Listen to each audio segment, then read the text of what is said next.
intellectuals and academic, Albert Hourani, who was based at Cambridge, I think, Cambridge or Oxford, I think he was at Cambridge, who was kind of the doyen of Middle Eastern studies in the UK, took part in debates among Palestinians. He wasn't Palestinian himself, he was born in the UK of Lebanese Christian origin, but he took part in internal debates among Palestinians, and he had a unit called the Arab Office, which was kind of the foreign relations office of the Arab national movement in the 1940s. He's one intellectual who did try to grapple with these issues on a serious basis, but of course within the discourse of nationalism altogether. I also mentioned in the book, I'll just mention them now here very briefly, two very prominent not Palestinian, Arab, not Palestinian intellectuals. Both of them are Syrian. Konstantin Zureik, who wrote the book, The Meaning of the Nakba. He is the one who coined the term the Nakba for the first time, that became the term for the disaster that afflicted Palestine in 1948. He's the one who coined the term. He wrote a book called The Meaning of the Nakba, translated into English, The Meaning of the Disaster, in 1948. And he tried to use the defeat of the Palestinians and the Arab armies more broadly in 1948 in order to develop an agenda for political and social and intellectual reform within the Arab world. Not challenging the need to fight Zionism, but saying if you do want to fight a modern, progressive, well-organized force, you have to shape your own society in order to be able to meet the challenges.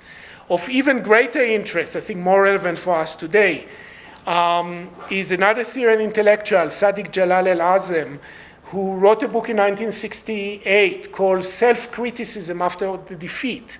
Unfortunately, that book was just recently, a couple of years ago, translated into English, in which he's a Marxist intellectual from a Marxist critical perspective, again, advocates the same point, internal transformation of Arab society. It doesn't talk specifically about Palestinians, in order to be able to meet the challenges, not just the challenges of Israel, challenges of democracy, of human rights, of technology, of modernity, of women's rights in general. Azmi Bishara, of course, is a prominent Palestinian intellectual from within Israel, who was forced to leave because of being persecuted by the security services. And he's become sort of a roving intellectual. Some people are critical of his role. He appears frequently on Al Jazeera in Arabic, not in the English edition. His brother is very prominent in the English Al Jazeera. Marwan Bishara, if you watch Al Jazeera, you may watch him. But both of them are prominent intellectuals who do take up these issues and deal with them. And of course, there are lots of internal intellectuals, are more familiar with them than with Palestinians elsewhere, who do grapple with these issues. And on that point, just mention Naim's last point, the joint, what's become known as the joint list, the joint Arab-Palestinian list. It's a group of people of different political backgrounds.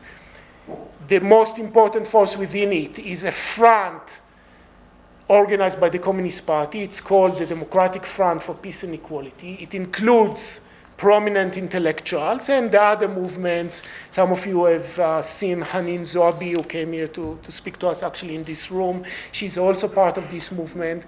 They have one Jewish member within them, in a sort of, who is likely to be re-elected to parliament, who is a member of the Communist Party. And what is amazing to me with this initiative, of course, they won't win the elections. There will still be a marginal force, but a bigger force than before.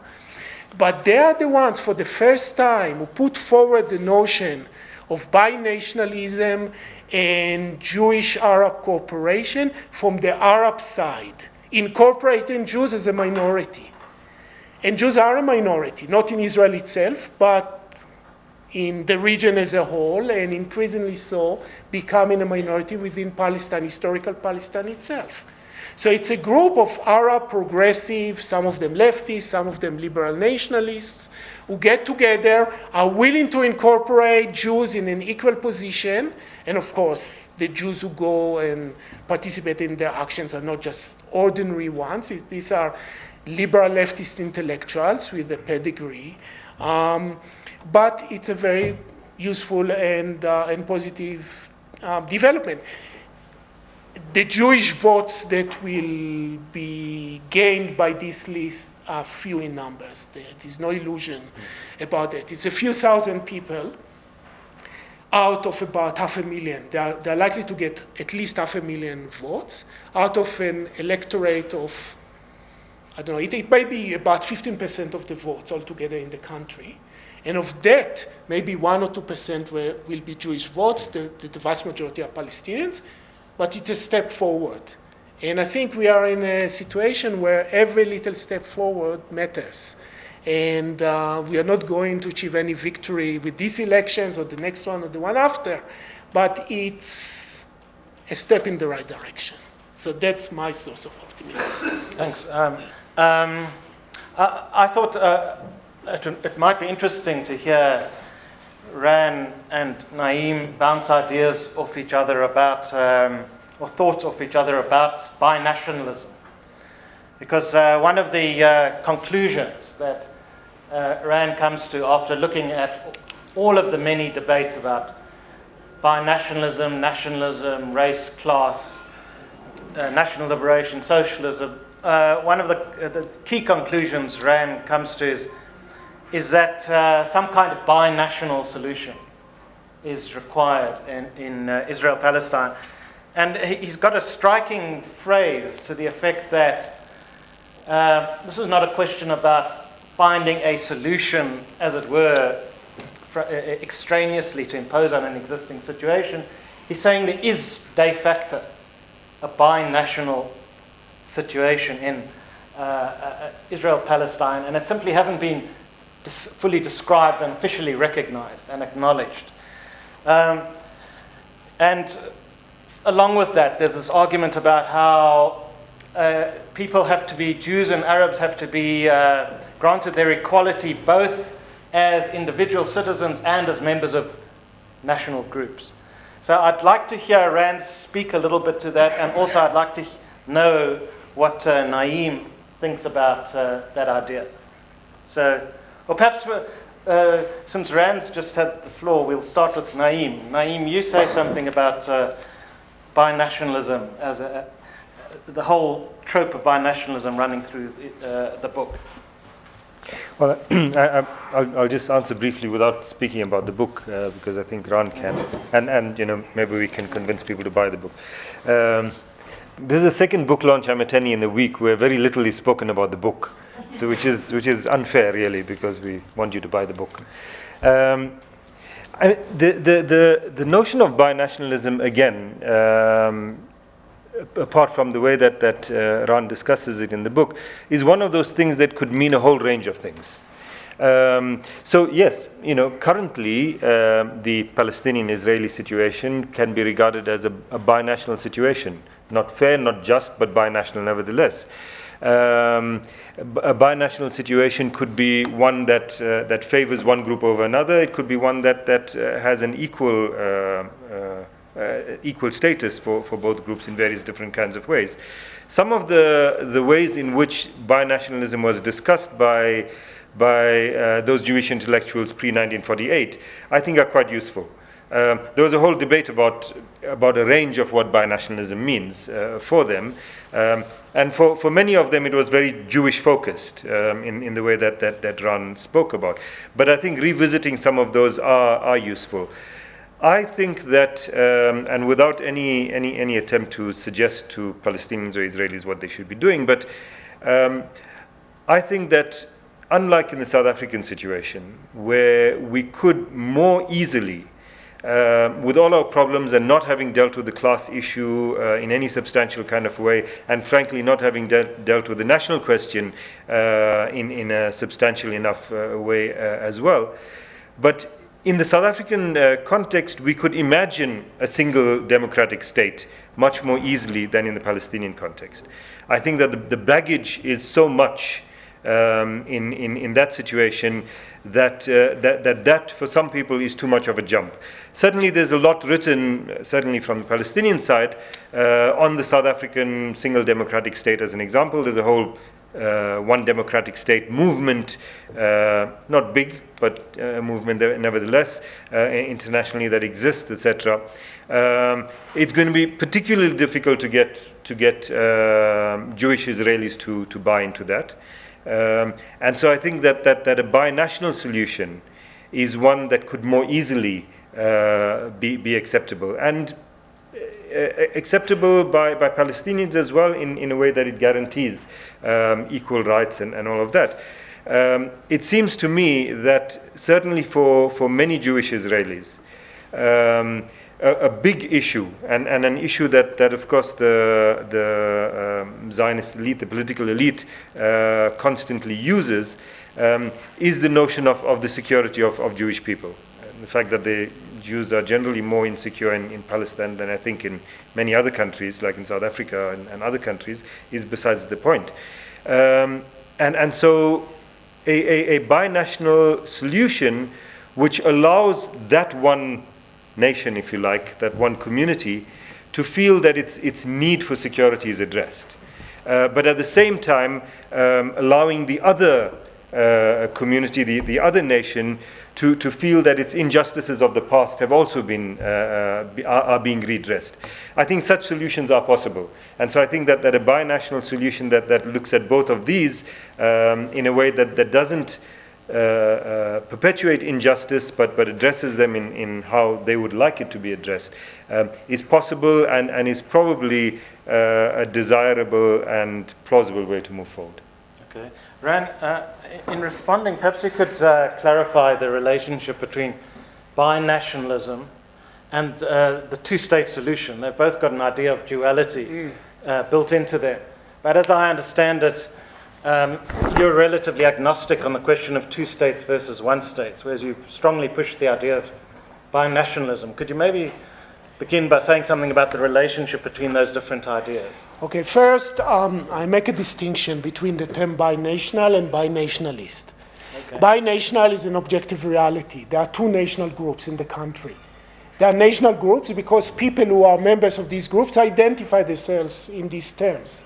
So to call people Arabs or Palestinians is not something that is imposed on them from the outside. It reflects their own self-identity. The same thing, of course, to Jews, the Israeli Jews. They identify as Israeli Jews. So that's the one point. There are two national groups. These national groups are divided internally. The Palestinian side much more so than the Israeli side. To be a binationalist is a political position, it's not an objective reality. It's to advocate a solution that is based on the recognition of these two national groups as equal and advocating personal as well as collective equality. That's the difference between having two national states. I would like to see, at least as a first state, two binational states, which means that whatever the demographic composition of the state, everyone who lives in it has equal rights as an individual, but also people have rights as collectives. Why do we want rights as collective, and what is the difference from the South African notion of collective rights? The difference is that Palestinians within Israel call, demand, advocate collective rights for themselves. Again, it's not an agenda, and that's one of the things that sometimes is difficult to understand if you come from a South African perspective. The call for collective rights for Palestinians is not some sort of Bantustan-like conspiracy. It's the main demand of Palestinians themselves within Israel. I'm talking right now about Palestinian citizens of Israel. I write in the book about a stage that took place a few years ago. Well, it's less than 10 years ago, 2006 and 2007, where hundreds of Palestinian intellectuals, lawyers, academics, public activists, and so on, got together to work on 4 documents that are known as the vision documents.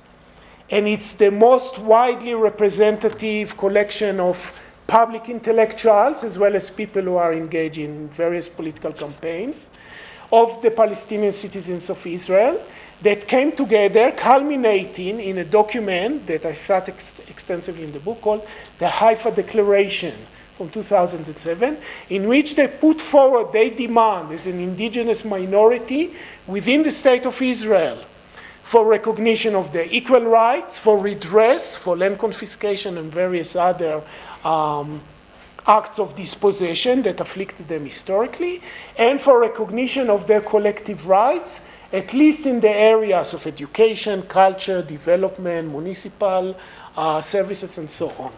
So this, for me, is the essence of binationalism, and that's the difference between having a Jewish alongside Palestinian state. Personally, I don't support a Jewish state.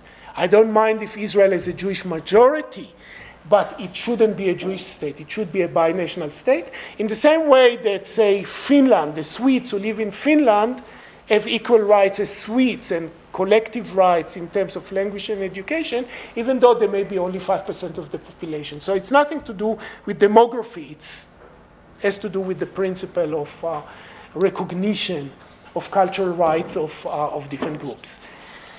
It's more complicated to incorporate Palestinians in the occupied territories, and even more complicated to incorporate Palestinians who live outside of historical Palestine, that is refugees, within this framework. But I would argue that the principle should be applicable. How exactly to implement it, I don't have a ready-made solution, but I think that's the way to go. Now, I know it's, again, a term that has been used and abused in the history of political debate in South Africa, and it doesn't necessarily have a good name, but I think a stages theory is actually something that is called for, is absolutely essential in the Israeli-Palestinian conflict. The conflict will not be solved with a bang. It cannot be solved with a whimper either. It will be only is capable of being solved by series of gradual but consistent steps towards implementing these principles. So there won't be a one unified single democratic state all of a sudden. It may be the ideal solution, but you have to work for it. And to work for it through recognition of the different fragmented realities that exist in present. And my personal belief, I mentioned the Haifa Declaration earlier, and it's something that I'm always pushing forward Haifa because that's my hometown, but also because it's the historical center of the Communist Party, it's the historical center of all Palestinian intellectual movements. And it still remains the sort of, relatively speaking, the most liberal and open city in relation to Jewish-Arab relationships, not in relation to other issues. And what's interesting about Haifa, and maybe that shaped my own personal perspective, is that I grew up in a street. If you know Haifa, you may know about Allenby Street. Allenby Street is one of the major streets in downtown Haifa, and my parents still live there. And Allenby Street historically was part of Arab Haifa. And a third of that street, more or less, it goes from the middle, from downtown Haifa all the way to the road to Tel Aviv, to the coast. The first third of this road is still predominantly Palestinian, businesses and residential areas. And the other 2/3, where I grew up, are predominantly Jewish. When I grew up, I lived in a unit. It's a standard unit in Israel. It's called Shikun. It has 24 24 flats. 3 entrances, 4 stories each entrance, 8 apartments in each entrance. Of course, that was back in the 60s. Everyone was Jewish. The only outsiders were a Jewish family from Algeria. All the rest were Ashkenazi Jews, never mind. We obviously didn't have any Palestinians. We didn't even have non-Ashkenazi Jews, except for this one family. A few years ago, about 5 years ago, I hear from my parents when I come to visit, I go to visit every year or two, that there is an Arab family who moved in. 2 years ago, there are already 5 Arab families living in these apartments. 5 out of 24 is still a minority. Are people, the Jews who live there, happy about it? Not necessarily, but they accept it because that's the reality. We are talking about Palestinians, Arab families, who are citizens of Israel, they are fluent in Hebrew. It's not occupied Palestinians, it's not some strange refugees, it's people who live. When I grew up, they lived across the street. Now they live on the same side of the street and in the same building. So there is a social process that is undergoing. We are being hosted by the Department of Sociology, so it's important for me to look at these issues beyond politics and positions and party platforms. We have to look at social reality. And social reality in Israel is moving towards this kind of binationalism. We hear horrible racist, exclusionary rhetoric on the one hand, but we also see growing integration. And to my mind, part of the growing racism politically is precisely because social reality forces Israeli Jews to deal with Arabs on a daily basis in a way that I didn't have to when I was growing up. And you can't avoid it. If you go to a hospital, the majority of people, I'm not talking about cleaners, I'm talking about pharmacists, I'm talking about nurses, I'm talking about doctors. The majority, or at least a substantial minority, at least in my part of the country, which is the north, are Palestinians. And again, it's not South Africa. I'm not talking about the people who take care of the rubbish. I'm talking about doctors and pharmacists and nurses and so on, that you have to deal with it. I have friends who jokingly tell the fathers, the parents who go to hospital, not to make too much fuss because they are a minority there, Jewish friends. So they have to be careful, not to alienate the Arabs. So this reality, of course, I'm not going to portray any kind of idyllic, harmony and so on. It's a very conflictual and tense-ridden situation, but there is movement. So binationalism for me is a political platform. It's not something that is adhered to by a majority or even a substantial minority, but socially on the ground, it's something that gains ground. On a daily basis, it hasn't found a political expression yet. Just to put it in perspective, the legacy of the political movements that I talk about in the book, the binationalist movement, doesn't really have a successor, but the closest to it in today's term is the Meretz movement, which is sort of a liberal Zionist movement. And the Joint List together are expected to gain about 20 seats in parliament, which is about 15+% of the vote. Obviously, it's a minority. They are not going to form the new government. They are not going to be part of a coalition government. But it is a substantial force. And you have to start somewhere. So that's, my basis for optimism for the future, but it's a long way forward.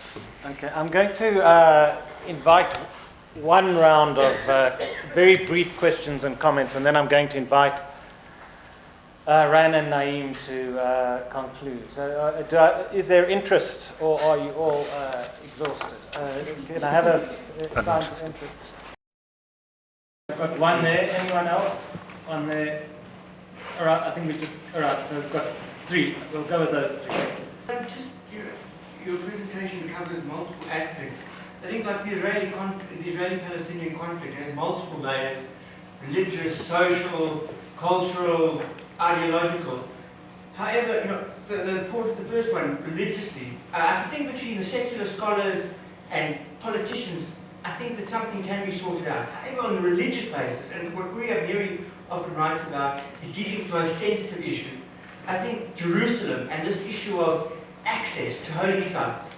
A couple of months back there was this issue when people wanted to go pray by Al-Aqsa, on Harabayat, Temple Mount.